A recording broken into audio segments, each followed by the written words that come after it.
Yan pala yan. Gotong Batangas. Antipolo to ha.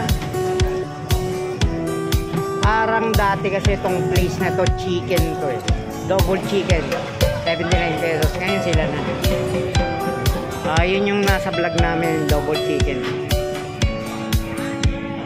Yun. Sir, magkano yung Gotong Batangas natin? 99 po. 99. Tapos ang laman natin? Itong fullback po, 150 po kami rice sa isa po. Iba yung presyo niya. Ito yung ano. Only rice, only sabaw.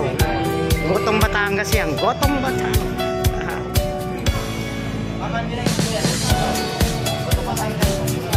Saka malaki ang ano nila. Yung makaong. Parang mas malaki ito sa mga parisan.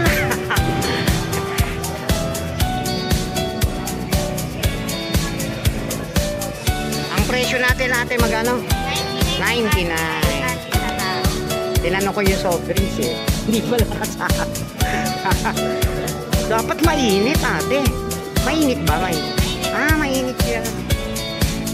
Ayun oh. Antipolo to ha.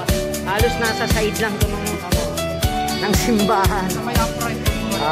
Nasa halos tabi niya rin yung Victory.